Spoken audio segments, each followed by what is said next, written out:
नमस्कार,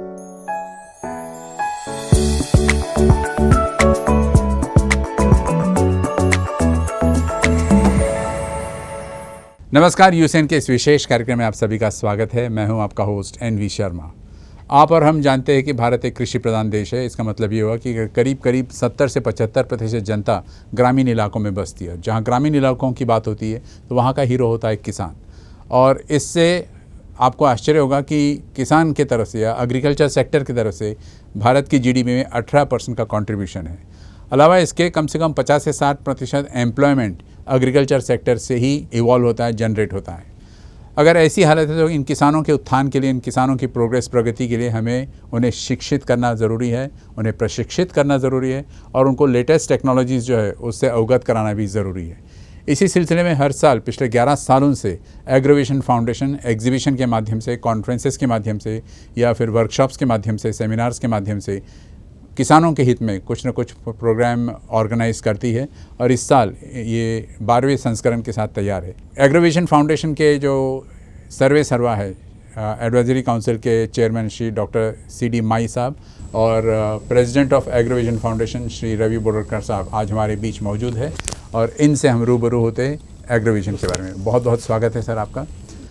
सर, ये 12वां साल है आपका, इसके पहले 11 संस्करण हो चुके हैं, तो इस 12th विजन में क्या देखते हो आप, क्या ऑब्जेक्टिव्स है आपके? देखो, ऐसा है कि ऑब्जेक्टिव्स तो हमारे बदले नहीं है। मतलब जिस ऑब्जेक्टिव से हमने शुरू किया था, जैसा आपने शुरुआत में भी कहा है कि किसानों को शिक्षित, प्रशिक्षित, मतलब प्रोत्साहित करके उनको, हमको सबलीकरण उनका करना है। We have to empower them. ये ऑब्जेक्टिव से हम लोग पूरा प्रयास कर रहे हैं और ये करते समय मतलब उनको कैसे किया जाए, तो पहले ऐसा लगा था कि उनके सामने कुछ जो नई टेक्नोलॉजी आई है, नए उपकरण आए हैं, इंस्ट्रूमेंट्स आए हैं या फिर जो नए सर्विसेज है वो उनको एक जगह, हाँ, फार्मिंग प्रैक्टिसेस है, वो मतलब सारे प्रोडक्ट उनको दिखे, ऐसा एक प्रदर्शन रहे बड़ा, तो उनको सारी चीज़ें एक जगह पता चले। फिर उनको जो ज़्यादा डिटेल में मार्गदर्शन चाहिए उसके बारे में हम लोग कार्यशालाएँ करें और फिर जो बाकी स्टेक होल्डर्स है फार्मर्स के अलावा, जो एक पूरी इकोसिस्टम बनानी होती है, कुछ एंटरप्रेन्योर्स है, इंडस्ट्री वाले हैं, इसके लिए हम लोग एक दिन की कॉन्फ्रेंस करते हैं, क्योंकि तभी तो इनके कच्चे माल को थोड़ा सा मतलब कुछ डिमांड आएगा, प्रोसेसिंग यूनिट हो, कुछ वैलिडेशन हो, तो अलग अलग विषयों पे हम लोग एक दिवसीय परिषद करते हैं। और एक कई बार ऐसा होता है कि शॉर्ट टर्म व्यू लेने से कुछ लॉन्ग टर्म व्यू लेना होता है, तो उसके लिए हम लोग एक्सपर्ट मंडली बुला के एक एक्सपर्ट पैनल डिस्कशन करते हैं और वो 15-20 जो सिलेक्ट एक्सपर्ट्स होते हैं इंडिया से, उन्हीं को बुलाते हैं, वही आपस में चर्चा करते हैं और उसका जो भी निचोड़ होता है हम लोग फिर एक प्रॉपर जो पॉलिसी मेकर्स हैं उन तक पहुंचाने की कोशिश करते हैं। मतलब इन शॉर्ट आपका कहना है कि जो किसान को ध्यान में रखते हुए आप उसके ऊपर फोकस करके उसका उत्थान की बात कर रहे हैं आप? हाँ जी, हाँ जी। सर, आप वहाँ के एडवाइजरी काउंसिल के चेयरमैन भी है, तो क्या स्वरूप रहता है इस एग्रोविजन फाउंडेशन का, इन्होंने जो बताया उसके अलावा? इसके अलावा जैसे इन्होंने बताया कि एग्जीबिशन तो एक मेजर पार्ट है, लेकिन जिसे हमें ज़्यादा प्रशिक्षित करना जो है कुछ विषयों में, तो हम उनके लिए कार्यशाला का आयोजन करते हैं और कार्यशाला जो अनेक विषयों पे हम वहाँ 3-4 दिन में उसको ऑर्गेनाइज करते हैं जी। जैसे अभी बाम्बू के लिए है, बाम्बू के लिए कार्यशाला हो जाती है। हम एक्सपोर्ट के बारे में हमारे किसानों को बताते हैं कि भाई आपको क्वालिटी प्रोडक्शन जब करना है तो कैसे आप एक्सपोर्ट क्वालिटी प्रोडक्शन कर सकते हैं। आप जैसे मशरूम प्रोडक्शन है, बी कीपिंग है, सेरिकल्चर है, ऐसे अनेक विषयों में जितने और क्योंकि विदर्भ में हमने देखा कि एक तो डाइवर्सिफिकेशन जो है ये बहुत इम्पोर्टेंट चीज़ है, क्योंकि हम सिर्फ कॉटन और सोयाबीन उसके भरोसे नहीं रह सकते। जैसे हमारा संतरा है, लेकिन संतरा के अलावा हमारे जैसा कस्टर्ड एप्पल है, सीताफल है, हमारे और भी कुछ फ्रूट से बनाना है, तो ये भी हमारे एक स्ट्रेंथ हो सकती है विदर्भ की। इस विदर्भ के मिट्टी से जो कुछ ड्राईलैंड के हिसाब से जो कुछ अच्छे हम प्रोडक्शन दे सकते हैं उसके बारे में हम प्रशिक्षित करना चाहते हैं उनको। और ये कार्यशाला हमारे 3 दिन तक डिफरेंट विषयों में चलती है और इसकी एक खासियत ये है कि हम एक्सपर्ट्स को तो बुलाते ही हैं, वो विषय का एक्सपर्ट बताते हैं, लेकिन उसके साथ साथ जो किसान हमारे विदर्भ का हो या मराठवाड़ा का हो या और कहाँ का हो, जो सक्सेसफुल किसान रहा है, जैसे अभी बनाना प्रोडक्शन में कोई बहुत अच्छा किसान है जो उसको कमाता है, उसको हम बुलाते हैं। जो हमारे जैसे अभी मशरूम का है, कोई अच्छा मशरूम प्रोडक्शन कर रहा है, उसको बुलाते हैं। बाम्बू के लिए एक बुलाते, तो हम एक किसान को भी उनके बीच में रखते हैं ताकि उसका इफेक्ट जो है वर्कशॉप का प्रशिक्षित के लिए बहुत अच्छा होता है हमारा। इसकी जो नींव है सर, वो किस आधार पर, किसके प्रेरणा से मिली आपको? एक बहुत अच्छा कंसेप्ट है आप लोगों का, एग्रोविजन फाउंडेशन। हमारा एक हमारी ये सोच थी कि भाई जैसे हम जैसे प्रदर्शन कई जगह आपने देखा होगा कि महाराष्ट्र के बाहर ये प्रदर्शनी तो लगती रहती है, लेकिन प्रदर्शनी का इतना इफेक्ट जो है शायद नहीं हो सकता जब तक हम उनको उस बारे में और डिटेल जाके बताएं।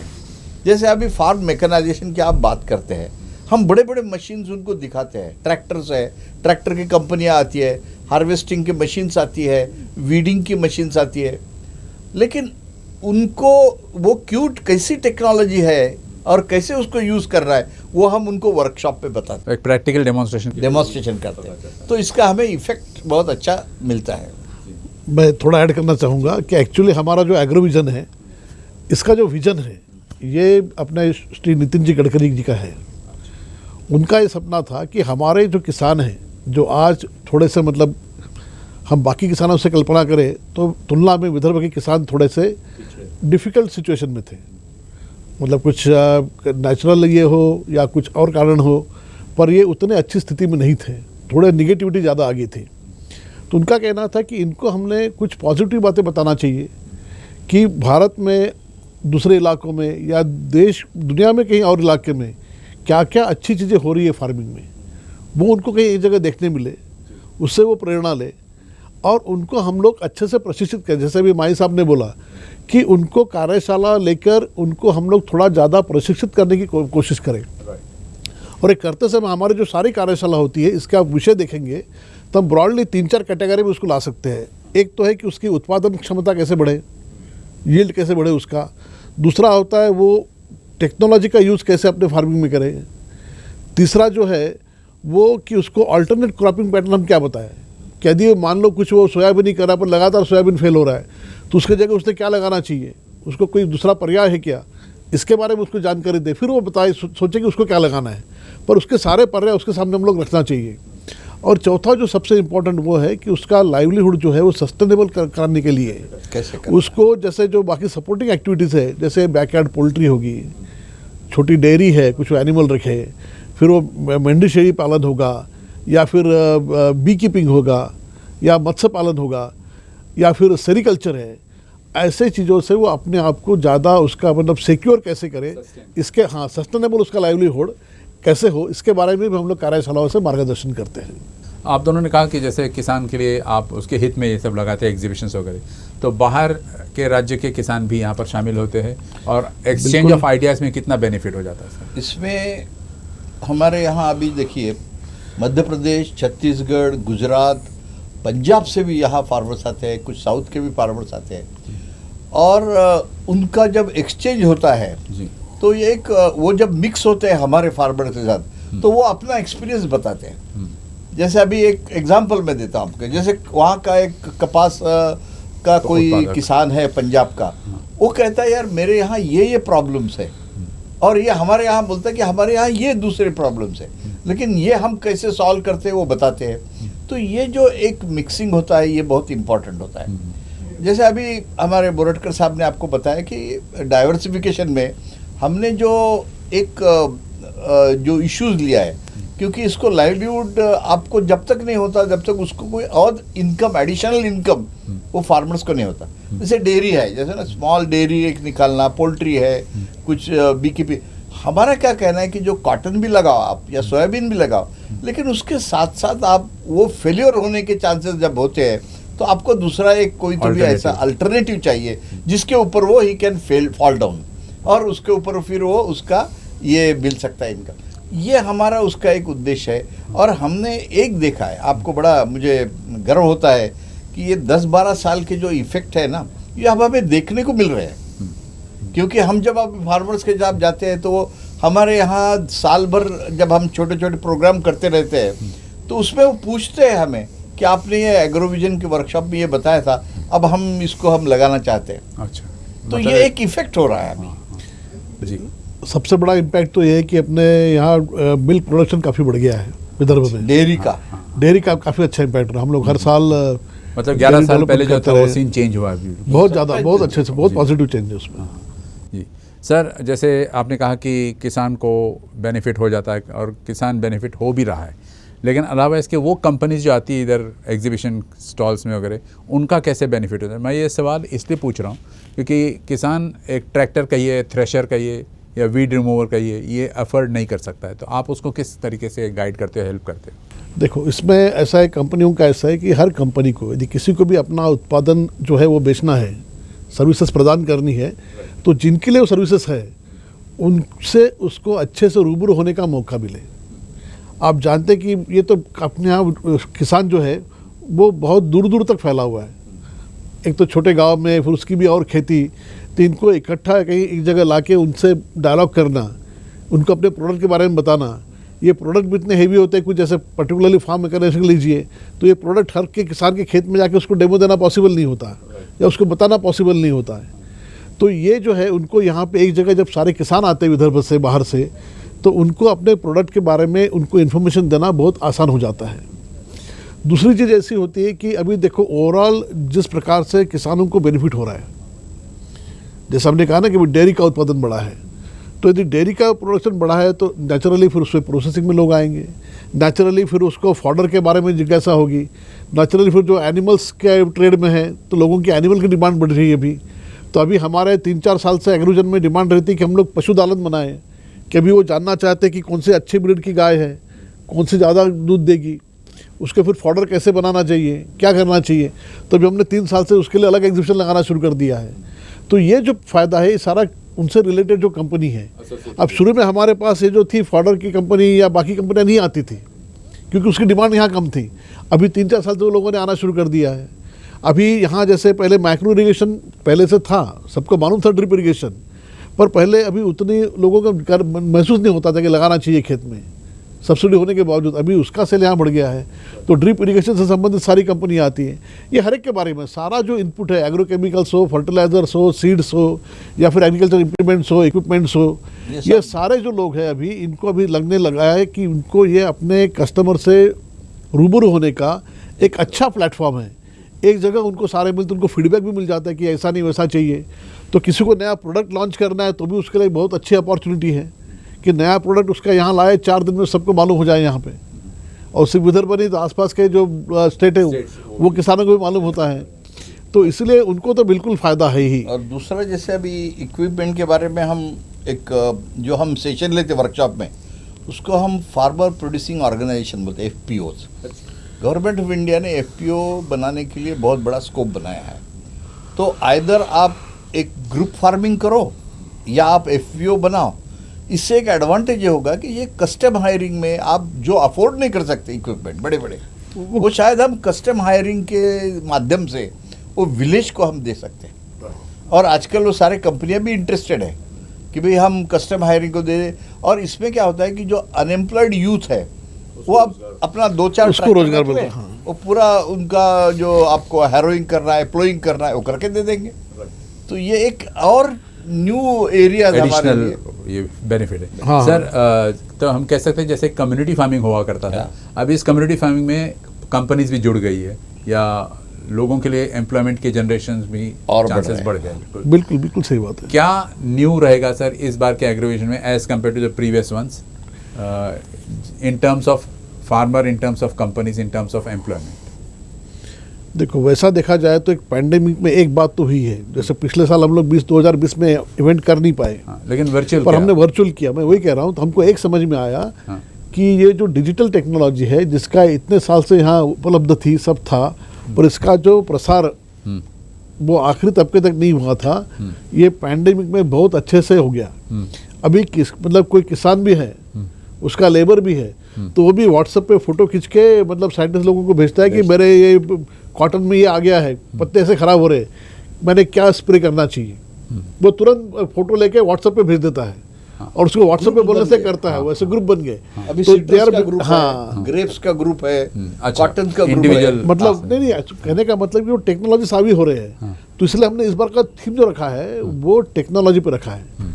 तो फार्मिंग अच्छा करने के लिए, खेती और समृद्ध करने के लिए ये तंत्र ज्ञान जो है या फिर आईटी है, ये क्या मदद कर सकती है, इसके बारे में इसके जागरूक ऊपर हम लोग करना। ज़्यादा है। इसके Information हाँ, technology। राइट। अब जैसा अभी देखो खेत में भी सेंसर्स आ गए, पानी ज़्यादा है या पानी हो गया है, बंद कब करना चाहिए, तो अभी आजकल सेंसर आगे है, वो आपको सेंसर बता देंगे कि अभी यहाँ पानी की लेवल बराबर हो गई है, मॉइस्चर कंटेंट ठीक है, आप अपना पंप बंद कर दो।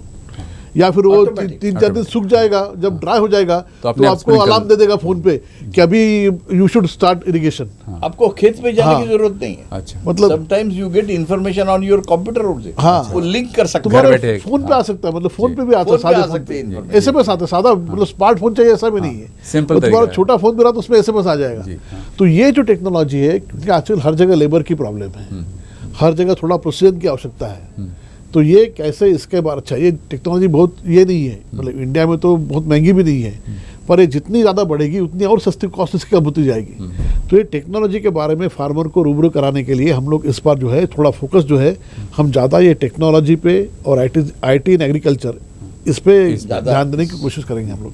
हम अपने दर्शकों को बता दें कि एग्रोविजन फाउंडेशन का 12वां संस्करण जो है इस बार नागपुर में रेशम बाग मैदान पर 24 दिसंबर से 27 दिसंबर तक आयोजित की गई है। इसका ज़रूर लाभ उठाएं। सर, इनसे आगे बढ़ने से पहले इस प्रोग्राम में मैं एक सवाल पूछना चाहता हूं, और वो ये है कि जैसे आपने कहा कि वर्कशॉप्स आप ऑर्गेनाइज करते हो 24 से 27 तक, लेकिन साल भर भी आपका एग्रोविजन में ये ट्रेनिंग कोर्सेज चलते रहते हैं, वर्कशॉप्स चलते रहते हैं, इससे किसान कितना बेनिफिटेड हुआ है? हमने मतलब it's not just paper work, आप प्रैक्टिकली उनको हम उनको प्रैक्टिकल ये इसीलिए बताते हैं कि हमें एक तो कि साल में एक ही दफ़े वर्कशॉप करने से हमारा उनको ज़्यादा इफेक्ट नहीं होगा जब तक हम उनसे जुड़े नहीं जी। तो इसीलिए हम क्या करते हैं कि साल भर हर महीने में डिफरेंट जो सब्जेक्ट है उसके ऊपर हम वर्कशॉप रखते हैं, और वो ग्रुप जो इंटरेस्टेड है, जैसे कोई इंटरेस्टेड है बी कीपिंग में, उसका हम एक सेपरेट वर्कशॉप लेते हैं और उसका एक ग्रुप बना देते हैं, और उनको जो कुछ डिफ़िकल्टी है, भाई कहाँ से लेना है आपको आपका ब्रूड, वो हम आपको बताएंगे कहाँ से लेना है, मशरूम करना है तो आपको स्पान कहाँ से लेना है, ये सब चीज़ें जो है ये हम थ्रू आउट साल में हमारे एग्रोविजन फाउंडेशन के माध्यम से ले लिए। हमने पहले जैसे कहा था कोविड की वजह से पिछले साल सारा वर्चुअल हुआ था, लेकिन हम कंटिन्यूसली कांटेक्ट में रहते थे, लेकिन ये हम फिजिकल अब हमारा शुरू करेंगे। जैसे ही कोविड कम हो जाता है इफ़ेक्ट, तो हम इसको और फिजिकली स्टार्ट करेंगे। तो ये एक हमारा बहुत बड़ा उपलब्धि मैं मानता हूँ कि अभी जैसे एक्सटेंशन हो रहा है, और एक मेजर प्रॉब्लम क्या हो गई, जैसे अभी बुरटकर साहब ने आईटी के बारे में बताया, एक्सटेंशन सर्विसेज जो है आजकल फार्मर्स के लिए बड़ी मुश्किल होती है कि फिजिकल जाना नहीं हो रहा है। तो अब ये माध्यम हमें ऐसा हो रहा है कि भाई उसको मैसेज दे सकते, देखो इस साल आपको लोकस्ट आने वाला है, ये चीज़ें आपको केयरफुल रहना पड़ेगा, ये आपको ये सारी चीज़ें अभी ऐसा है ना कि हम विलेज लेवल पे एक व्हाट्सएप ग्रुप में बना देते, वो फार्मर्स को पता चलता है, वो अपने खेत में जाके देखता है कुछ प्रॉब्लम है।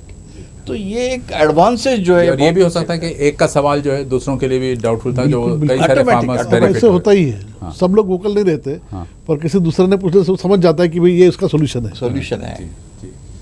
12 साल में क्या प्रगति देखी सर आपने? 12 साल में मैं कहूँगा कि एक तो विदर्भ के एग्रीकल्चर का हम ट्रांसफॉर्मेशन लाए हैं लाए हैं काफ़ी, और ये प्रोसेस तो ये कंटिन्यूस है, ये तो हम नहीं कहेंगे कि पूरा हम कर पाए, लेकिन ये 12 साल में लोगों को ये पता चला है कि crop diversification, supplementary income generation, ये these are some of those things कि ये जो हमें इसकी ज़रूरत है। और अब विदर्भ का फार्मर जिससे उसको 5 एकड़ ज़मीन है, तो वो शायद पोल्ट्री भी रख सकता है, एक आधी गाय भी रख सकता है, एक आधा और फिशरीज होगा तो गढ़चिरौली इसमें है तो उसको फिशरीज भी करेगा, सेरिकल्चर। तो ये सब चीज़ें सेरिकल्चर करेगा, बी की। अब उनको ये माध्यम हो गए और उनको पता चला है कि भाई नाउ, तो हम सोचते कि हमारे ये 12 साल की उपलब्धि है, और आगे चल के हम अब उनको जैसे अभी डिजिटल टेक्नोलॉजी के बारे में बताया ना, तो हम आगे चल के और उनको इस चीज़ में इंटरेस्ट लेने को लिए बताएंगे। जी। जैसे ग्रुप पार्टिसिपेशन की बात करेंगे सर, हम एक तरफ कंपनीज वाले, एक तरफ किसान भाई है, एक तरफ आप जैसे एक्सपर्ट्स हैं यहाँ पर, तो इन परिषद में क्या डिस्कस होता है एग्जैक्टली? वर्कशॉप की बात तो की आपने, लेकिन परिषद में क्या एक्स्ट्रा? परिषद जो है ना, ये जैसे अभी एक्सपर्ट मैनेजमेंट जैसे कोई एक बड़ा ग्रुप है, हम क्या करते हैं कि अल्टीमेटली किसान तो एक प्रोडक्शन ओरिएंटेड है, लेकिन यूटिलाइजेशन करने वाले जो है, जो मैन्युफैक्चरर्स है, वो भी आना चाहिए ताकि उनको पता चले। जैसे डेयरी के बारे में एनडीडीबी को हमने लेके आए यहाँ, ताकि उसका यूटिलाइजेशन कैसे।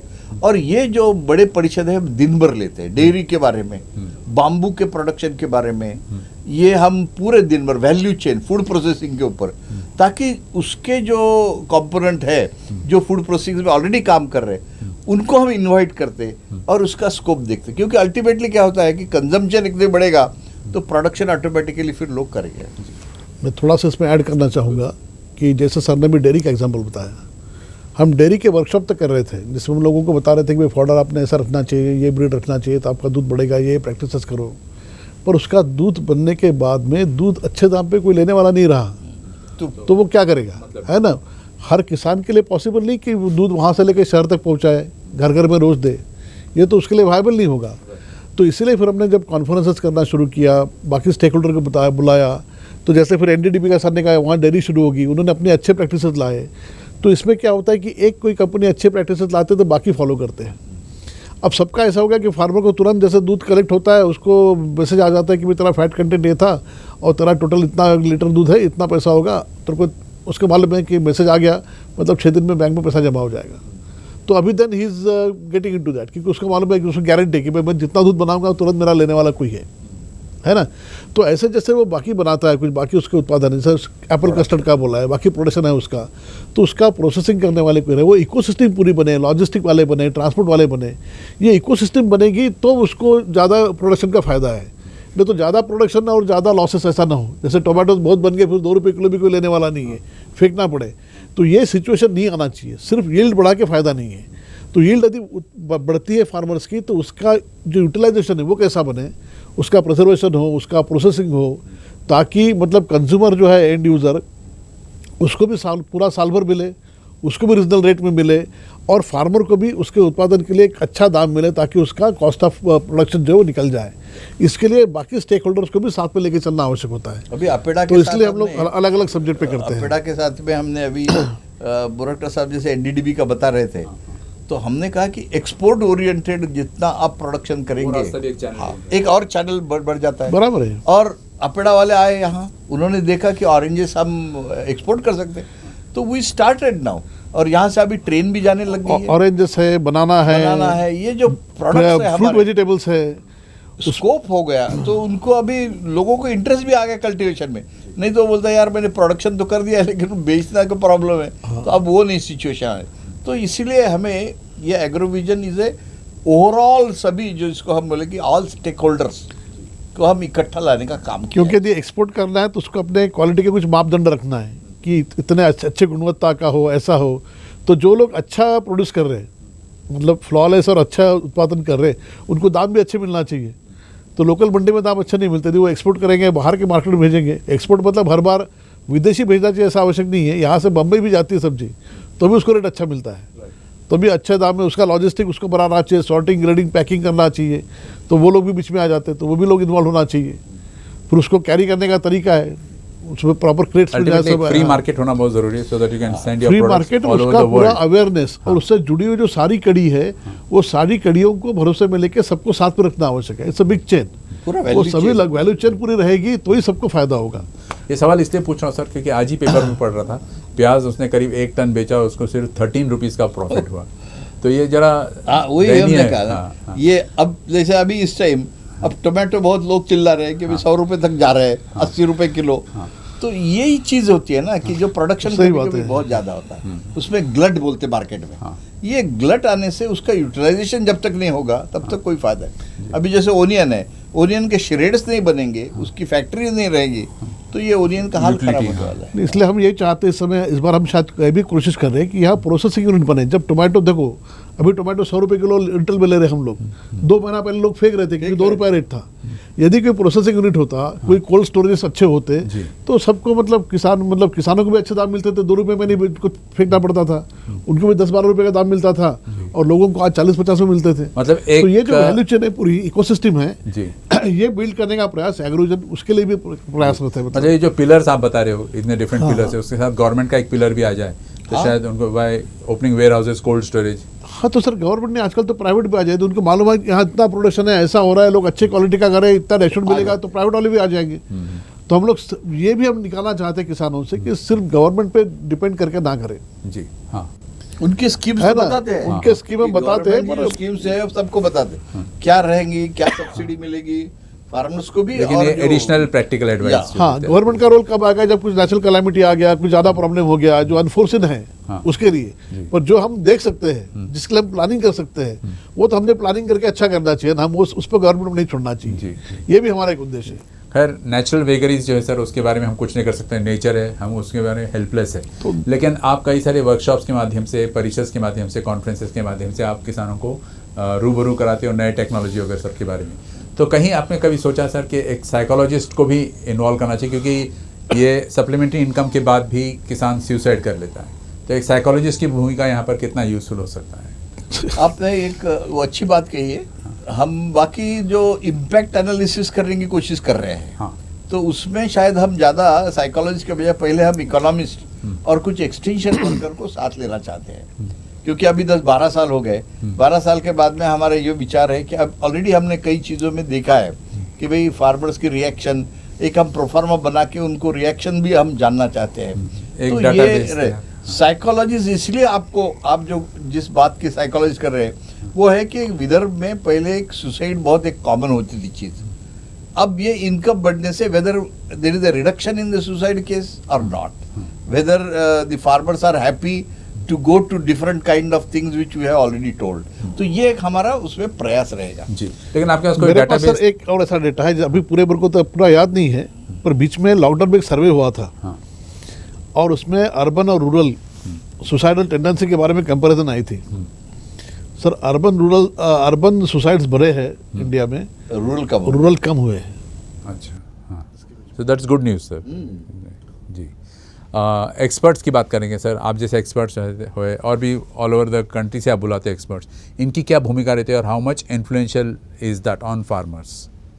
नहीं, एक्चुअली कैसा है कि उस विषय का एक्सपर्ट होना ज़रूरी है, क्योंकि फार्मर्स क्या है, कभी कभी ऐसे सवाल पूछता है कि इन डेप्थ जाके उसको जो डिफ़िकल्टीज आती है वो एक्सपर्ट के माध्यम से हम उनको बताना चाहते हैं कि भाई, क्योंकि हर एक सब्जेक्ट में इफ़ फूड प्रोसेसिंग में मैं खुद एक्सपर्ट नहीं होऊंगा शायद, तो मुझे किसी को मदद लेनी पड़ेगी जो फूड एक्सपर्ट, और उसमें भी शायद 1-2 लोग बनाने पड़ेंगे। डेयरी में है ऐसे ही कि जिन्होंने कई सालों अपना एक्सपीरियंस लगाया है, तो उनका जो एक्सपीरियंस जो मिला है उसका फ़ायदा हमारे फार्मर्स को मिलना चाहिए, इसलिए हम उनको इकट्ठा लाते हैं। और जैसे आपने कहा कि एक फार्मर जो एक्सपर्ट है कॉटन में या फिर पर्टिकुलर खुद लगाता है, उसको भी उनके बीच में बिठा लेते हैं जी, ताकि वो बताए कि मैंने कैसे किया। फार्मर तो सालों साल वही चीज़ करते आ रहा है, तो उसको पूरे उसका जो है ऑब्जर्वेशन बड़ा बारीकी से होता है, तो उसकी जो भी डिफ़िकल्टी, प्रैक्टिकल डिफ़िकल्टी, वो तो सालों से देखते आया है, ऑन द फील्ड है, और सालों साल देखते आ रहा है। उसका खुद का होता है तो दिन रात उसके साथ रहता है, तो उसकी यदि जेन्युइन डिफ़िकल्टी को प्रॉपरली अपने को सॉल्व करना है तो उस विषय का तज्ञ आदमी होना चाहिए उसके सामने। तो इसलिए हम क्या करते हैं कि अलग अलग क्षेत्र के, फिर वो भले ICAR के जो लैब्स है वहाँ के साइंटिस्ट हो, या फिर यूनिवर्सिटी के एकेडमिशियंस हो, या फिर प्राइवेट कंपनी भी, आजकल जो बड़ी कंपनी उनके यहाँ भी अपने खुद के साइंटिस्ट होते हैं वहाँ के हो, या कुछ लोग जो ऐसे है कि जो किसान हैं पर जिन्होंने बहुत अच्छा किया है, बाकी लोगों से हट के किया है इतने चैलेंजिंग सिचुएशन में। जैसे सर बता रहे थे कि हम किसानों की भी अपनी यशोगाथा सुनने वाले सक्सेस स्टोरी के लिए बुलाते हैं, तो वो किसान भी उस सब्जेक्ट में उनको भी बुलाते हैं, ताकि कई बार वो प्रैक्टिकली भी बता देता है कि भाई ऐसा नहीं, ऐसा नहीं, ऐसा इसका कारण नहीं हो सकता है जी, वो अपना प्रैक्टिकल एक्सपीरियंस बता रहे हैं। हाँ हाँ। पिछले साल सर कोविड के कारण आपने वर्चुअल इंटरव्यू की बात की, इस बार क्या स्पेशल रहेगा अपार्ट फ्रॉम स्टॉल्स, एक्सपर्ट्स वगैरह, कुछ और? नहीं, जैसे मैंने कहा ना कि इस बार हमारा पूरा फोकस है टेक्नोलॉजी का है, तो हम कोशिश करेंगे कि कुछ यहाँ पे डेमोन्स्ट्रेशन हो, जैसे कि अभी ड्रोन, अभी बीच में जैसा आया था पेपर में कि भाई जो हम लोग स्प्रेइंग करते हैं वो इवन नहीं होता, या उससे फिर कई लोगों को तकलीफ हुई थी कुछ एरिया में, ज़्यादा पेस्टिसाइड्स उन्होंने पिए थे, तो और वो लोग पूरे कई बार मतलब पूरी सुरक्षा नहीं मतलब ये करते वो कि मास्क लगाएंगे, गॉगल लगाएंगे, है ना, या हैंड ग्लोव्स पहनेंगे। तो कुछ लोगों को तकलीफ हुई थी, ऐसा पेपर में आया था। तो अभी जो नया टेक्निक आया है कि ड्रोन से आप स्प्रे कर सकते हैं। अच्छा। तो स्प्रे एकदम इवन होगा, कम मात्रा में स्प्रे बराबर होगा, और किसान के लिए सेफ। तो किसानी के लिए सेफ है, खाने अल्टीमेट कंज्यूमर के लिए सेफ है, क्योंकि रेसिड्यू उसमें बिल्कुल कम रहेगा, क्योंकि बहुत इवनली अच्छे से स्प्रे हो जाएगा, ऊपर से होगा। और आजकल जैसे यूरिया जैसा है, यूरिया भी हम लोग पहले जमीन में देते थे ग्रैन्यूल्स डाल के, तो उसमें पूरा के पूरा मिलता नहीं है, कुछ बहुत ज़्यादा वेस्टेज ज़्यादा होता है उसमें। अभी नैनो यूरिया भी निकला है कि उसको तुम डाल के स्प्रे कर दो, फॉलियर स्प्रे, तो उसके मतलब पत्तों से ही यूरिया एब्सॉर्ब कर लेगा वो। तो उसमें भी यूरिया की मात्रा भी कम लगती है, सॉइल भी ज़्यादा खराब ज़्यादा नहीं होती, इवन स्प्रे होता है। और सॉइल में फालतू यूरिया पड़ा नहीं रहता, मतलब केमिकल पड़े नहीं रहते सॉइल में। तो इसके लिए हम चाहेंगे कि ड्रोन का कुछ एक आधा डेमोन्स्ट्रेशन हम लोग कर सके, जो अभी मतलब बिल्कुल कॉमन हो जाएगा कुछ दिनों बाद, तो ताकि किसान देख सके कि ड्रोन से कैसा कर सकते हैं, क्या कर सकते हैं। तो हम उसका प्रयास करें, पर उसमें भी परमिशन वगैरह लेना सब बाकी है। पर हमारा विचार रहेगा कि हम लोग उसको ड्रोन दिखा सके, जैसे मैंने कहा सेंसर टेक्नोलॉजी जो आई है उसका कोई डेमो हम लोग दिखा सके। तो कई सारे ऐप आए हैं, अभी ऐप सिर्फ इसी के लिए नहीं है। आजकल जैसे हम लोग रिटेलिंग में क्रांति होगी कि भाई मैं कुछ एक आधा गारमेंट अच्छी बनाती हूँ, मैंने बना लिया, मैं बोलूँगी अमेजोन को या बाकी लोगों को तुम अपने प्लेटफॉर्म पर डालो, वहाँ से ऑर्डर मिलेंगे, मेरा सेल हो जाएगा, क्योंकि मेरे को बेचना नहीं आता, तो मैं वहाँ कर लूँगी। तो अभी किसान यदि बोलेगा कि भाई मैं तो अच्छे संतरे बनाता हूँ, पर मेरे को एक्सपोर्ट का मालूम नहीं है, तो कोई मुझे भाई किसी को बोलूँगा कि मेरा इतना संतरा ये महीने में तैयार हो जाएगा, मैं उसको फोटो डाल दूंगा, मेरे पास 10 टन संतरा आएगा और अभी इस साइज़ का है और इस महीने में मेरा 2 महीने बाद रेडी हो जाएगा। तो कोई ऐसा है क्या कि जो मेरे को ऑर्डर लेके मेरे से ले लेगा? अच्छा, वर्ल्ड के साथ ऐसे जो वर्ल्ड के बोलो, यहाँ के बोलो, ऐसे कुछ अभी ऐप लोग निकाल रहे हैं जिसमें लोग एग्रीगेट कर रहे हैं, वही ट्रांसपोर्टर अरेंज कर देंगे, वही एंड यूजर देखेंगे, उनके पास खुद का कुछ नहीं है, जैसा ओला उबेर जैसा है। तो वैसा जब यदि टैक्सी के बारे ट्रांसपोर्ट में हो सकता है तो खेती में क्यों ना हो? तो ऐसे सब जो नए नए चीज़ें हैं जिसको हम लोग बाकी स्टार्टअप वाले वगैरह भी लोग हैं कुछ नया करना चाहते हैं, हम उनको भी प्रोत्साहित करना चाहते हैं कि तुम भाई हमारे किसानों के लिए कुछ नया करो ना, तो अपना आइडिया चलाओ, दिमाग चलाओ, है ना, आपको भी अच्छा बिजनेस है, उनका भी फायदा हो जाएगा। उनमें से वो बीज भर दो और वो क्रिएटिव हो सकते हैं। तो हम कोशिश कर रहे हैं कि ऐसे बच्चे कुछ करें, स्टार्टअप को भी हम लोग यहाँ जगह देंगे इस बार ऐसा करने के लिए। सर, कोविड का खतरा भी टला नहीं है और ओमिक्रॉन का भी एक डर मंडरा रहा है, इन सब के बीच आप किसानों को वगैरह कोविड प्रोटोकॉल्स को फॉलो करते क्या एडवाइस दोगे? नहीं, हम इस मामले में बहुत ही इस टाइम बहुत स्ट्रिक्ट रहेंगे। जो गाइडलाइंस हमारे लोकल ऑफिसर्स हमें देंगे या गवर्नमेंट ऑफ महाराष्ट्र देंगे, उसका हम पूरा तंतोतंत पालन करेंगे। हम तो ये सोच रहे हैं कि हम RT-PCR हो या एंटीजन टेस्ट हो, इसकी फैसिलिटीज़ भी वहाँ रखेंगे कि जिसको नहीं, एक तो कैसा है जैसा उन्होंने बताया है कि भाई डबल वैक्सीनेटेड लोग अंदर आएंगे। हमने सारे एग्जीबिटर को बोला है कि आपके जो भी एग्जीबिशन में रहेंगे वो आपके फुल्ली वैक्सीनेटेड लोग ही होना चाहिए, ठीक है। और उनको उस समय उनका ये सब रहेगा, और जो एंट्री करेंगे वो उनको भी मतलब फार्मर्स को भी उनका डबल वैक्सीनेटेड चाहिए, या उनका RT-PCR या नेगेटिव एंटीजन जो भी टेस्ट होगा, जैसा भी हमको गाइडलाइन मिलेगा वो पूरा स्ट्रिक्टली फॉलो करेंगे हम जी। क्योंकि हर साल मैंने देखा करीब 5 लाख के आसपास लोग आते हैं। नहीं, इस साल उतना नहीं आएंगे। हम लोग इस बार सबको रजिस्ट्रेशन करके आने के लिए बोलने वाले हैं फार्मर्स को, और सर हमारा फोकस है कि सिर्फ फार्मर्स ही ज़्यादा है, मतलब हाँ जनरल पब्लिक और कम हो। और अभी इसलिए हम लोग बहुत लिमिटेड रखेंगे एग्जीबिशन में, फार्मर्स ही ज़्यादा रहेंगे। मतलब स्टेक पे जो कंपनी है वही आए, वही शामिल हो, वही फार्मर्स। हाँ, वही फार्मर्स आए जिनको मतलब कुछ इंटरेस्ट हो, रजिस्टर करेंगे और फिर और सारे फार्मर का रजिस्ट्रेशन होगा, मतलब हमको मालूम रहेगा कि कौन कहाँ से आया है, उसका नंबर क्या है, सब ऑल डिटेल्स रहेंगे। वो थोड़ा सा एडिशनल हमें काम करना पड़ेगा, और वो करेंगे, तो यू कैन मैनेज इट। हाँ। और वर्कशॉप भी हम लोग शायद उसमें पूरा जैसे फेसबुक लाइव है ऐसा करके कि जिसको मतलब घर से अपने फोन पे वर्कशॉप देखना है वो वैसे देखे, दोनों भी फैसिलिटी, क्योंकि वर्कशॉप में लोग एक जगह बैठे रहते हैं, हाइब्रिड मोड में करें। एग्जीबिशन तो मतलब खुली जगह बहुत है, तो हम लोग हो सकता है यदि बहुत ज्यादा वीडियो भी करना पड़ेगा, स्प्रेड आउट कर लेंगे, स्प्रेड आउट करेंगे, और उसको हम वैसे भी फेसबुक में और इसमें भी डाल देंगे, लाइव कर देंगे इसको। We are running out of time sir, अगर आपसे एक मैसेज मिल जाए दर्शकों को। मुझे लगता है कि एक इतना बड़ा प्रयास हमने नागपुर में शुरू किया है एग्रोविजन, और इसका अभी जैसे एक अच्छा पॉजिटिव इम्पैक्ट भी दिख रहा है, मगर फिर भी बहुत कुछ कृषि क्षेत्र में करने लायक है, देखने लायक है, बनाने लायक है। तो मैं यही चाहूँगा कि जितने भी लोग इस क्षेत्र से जुड़े हैं, जिनकी भी इस क्षेत्र से जुड़ी कुछ मतलब उत्पादन है, और या सर्विसेज है, वो सारे लोग यहाँ आके उसको डिस्प्ले करें और ज़्यादा से ज़्यादा किसानों को अपने प्रोडक्ट सर्विसेज के बारे में अवगत कराएं।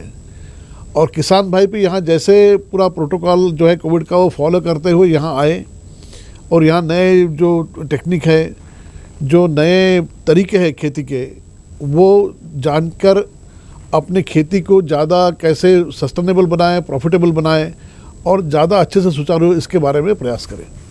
मैं ये कहना चाहूँगा कि हमारा ये जो प्रयास है, अभी ये 12वां साल है, हमने इसका पॉजिटिव इम्पैक्ट देखा है। तो मैं हमारे किसान भाइयों को एक नम्र विनती करूँगा कि इस साल थोड़ा सा रेस्ट्रिक्शन आने के बावजूद भी हम फैसिलिटीज़ आपके लिए क्रिएट कर रहे हैं, तो इसका सबसे ज़्यादा फ़ायदा हमारे किसान ले, क्योंकि विदर्भ का चेहरा मोहरा हमें बदलना है।